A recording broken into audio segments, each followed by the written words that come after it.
For more, we are going to welcome in Mike Clay for Clay's Anatomy. Mike, thank you for joining the show. Sure, happy to be here. Let's talk some football. All right, let's talk some football. The Bears were dealt a blow in Week 4 with David Montgomery getting injured. His replacement, Damien Williams, looked pretty good in Week 4 against the Lions. Is he worth a start as a number 2? Yes, absolutely. I mean, just look what he did filling in for David Montgomery last week. 10 touches, 70 yards on only 19 snaps. Now that role should be much larger. His primary competition right now for work, 6th-round rookie Khalil Herbert. So you would expect Williams to play a big role here, much like he did at times in Kansas City. And you know what? He was really productive in Kansas City when asked to do a lot of work. He played over half the snaps in 16 games with Kansas City, had over 1,500 scrimmage yards and 21 touchdowns. That fantasy point total that he had during them 16 games would have ranked second to only Alvin Kamara last season. So, look, we don't expect that level of production in Chicago, but he's shown he can do it as a lead back in the NFL. So I do have him as an RB2 this week against the Raiders team struggling against running backs, and that's where he'll be. He'll be on that radar until David Montgomery or at least Tariq Cohen is back in this Bears offense.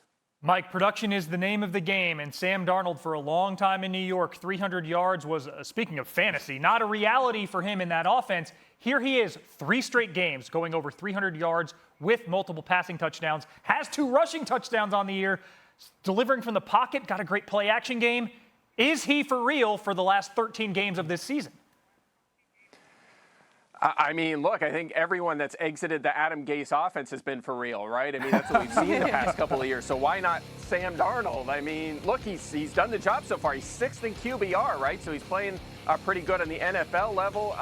Look, the rushing production, he's a little over his head, right? He has more rushing touchdowns with 5 than he has scrambles with 4 this season. He scored on every single one of his red zone carries. That sort of stuff is not going to sustain itself going forward. But look, he's 24 years old. He's super talented. Obviously, it was a top pick in the draft. He's playing good football right now. It's a pass-first offense. The schedule is not super tough going forward by any means. So I think he's a QB2 right now.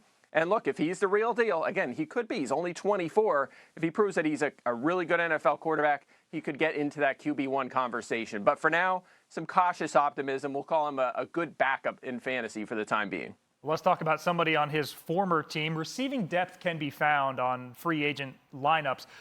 Jamison Crowder, receiver, played 1 game this year but had 9 targets, 7 catches.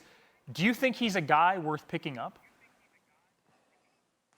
Absolutely. I mean, look at the past 2 seasons. He's been top 13 in target share in both 2019 and 2020.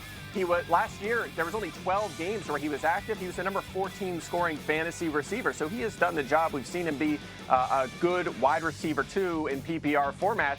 And then he misses the first few games this season, comes in last week after missing all that time and sees 10 targets in that game. And by the way, I don't think that was a fluky 10 targets because, again, we've seen lots of targets for him before. And also his replacement during weeks 1 through 3, Braxton Berrios, averaged 7 targets per game. And, of course, we would expect Crowder to be the better player there. So I think he could keep this up. I think right now you look at him as a PPR flex option, but there is room for him to get back up into that wide receiver 3 mix. I mean, look, Zach Wilson seems to like him as a security blanket. And if that continues all season long, Crowder's going to deliver in fantasy football.